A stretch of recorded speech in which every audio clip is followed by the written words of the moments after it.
Okay, Doc, how serious of a disease is pertussis, especially for young unvaccinated children? Yes, Pia, no, this is one of the respiratory tract infections that we need to prevent among the vulnerable populations, especially the younger populations like less than 1 year old, because it can also cause severe respiratory failure, or it can also cause severe pneumonia. And most of the death attributed to pertussis is usually because of that decreased oxygen in the lungs, because of the severe cough, and mostly the vulnerable, especially the less than 6 months old, are usually the ones that will develop the more severe form and can usually die unless they will be brought to the hospital on a timely basis, especially the time that they will be diagnosed between 3 to 5 days.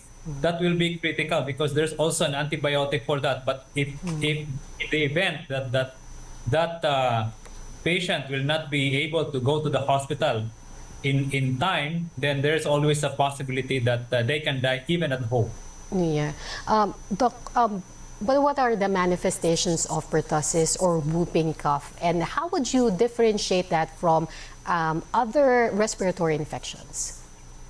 Yes, mostly the most common symptom is a cough, no? A cough that is usually does not subside ordinarily. So the interval between one cough, second, and most of the time, there's only a few minutes that the cough will disappear, but it's usually coughing and coughing all the time to the point that in some babies, no, because of the coughing episodes, they develop this respiratory failure. And the other thing there is that, Pia, unlike viral infections like influenza or COVID-19, the duration of symptoms of pertussis is usually longer compared to those with the viral infections. And the longer it will be, the more coughing episodes and the higher is the complication among this individual compared to the influenza and other viral pneumonia. I imagine how difficult this could be, especially for young children. But when you get diagnosed with whooping cough or pertussis, is this something, Doc, that you can just treat at home, or do you need immediate hospitalization for this? I think we need to advise mothers if they suspect that their children or anybody at home having those very characteristic cough, they need to consult the doctor because one, they have to be isolated. Second, there is an antibiotic to prevent those complications. And at the same time, we need also to protect other individuals or vulnerable population in the household. You know what, Pia? In the cycle of transmission of this pertussis, we should not forget, no? There may be adults who are carriers of this infection in the household and infecting the unvaccinated children. So it's something like we need to create the awareness not only for children but also for the adults, especially for those 60 years old and above that may have pertussis but only develop mild symptoms and carrying the infection and transmitting it within the household. All right, Doc. I've watched your previous interviews, and you're urging, especially young children, those who have yet to be vaccinated, to wear face masks, especially when going out to the public. But my question is this: should vaccinated children and adults need to wear face masks? Yes, both either vaccinated or unvaccinated, because especially among those unvaccinated, the risk is higher to get the infection. But even in vaccinated, they can still get the infection, although mild symptoms, but they can still transmit the infection and can still get the pertussis, Pia. And is it also possible for vaccinated people to be carriers of this bacteria, Doc? Yes, correct. Because the vaccine, the most important part of the vaccine is that it prevents you from getting the complications, no, the severe form.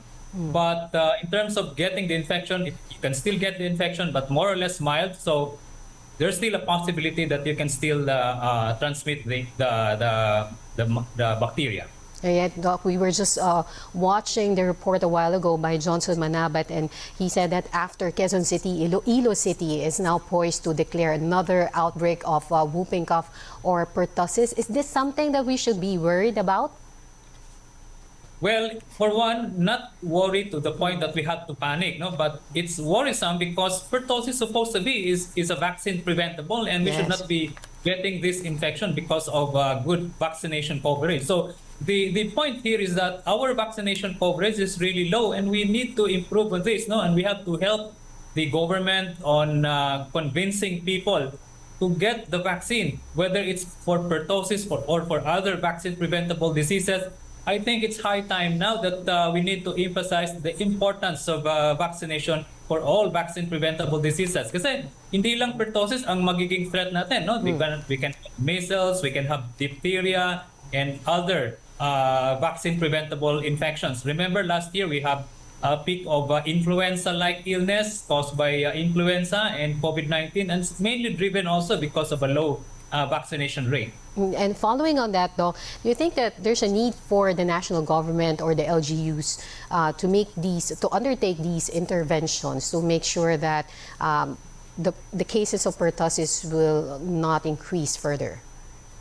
Well, the important part here is that I think all the local government units now are being given the direction to emphasize again, no, the importance of vaccination. I know some of these LGUs are going house to house now for the catch-up vaccination, and for those that has not been given the vaccination, more important, it's really convincing the people, Pia, because I know the hesitancy is still there, and some are afraid of the vaccine because of the previous experience, but that should not be the reason, no? Because we are now experiencing this outbreak, and it's not far-fetched. We will also be experiencing other outbreaks related because of the low vaccination coverage.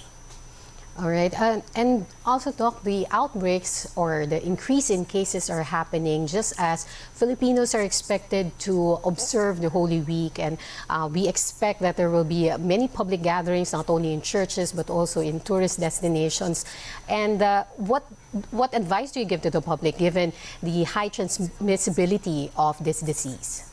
I would highly recommend and advise to wear the face mask if you are in the vulnerable population. For children, especially for the younger children, I advise the mothers to limit the mobility of these children. Stay at home until such time we will get a better view of this outbreak. And for those who have symptoms at home, please have yourselves checked, and especially for the children, so that we will know what infection you have, and proper management will be given also. All right, appreciate that very much. Thank you very much, Dr. Ron Jean Solante. Thank you, Pia.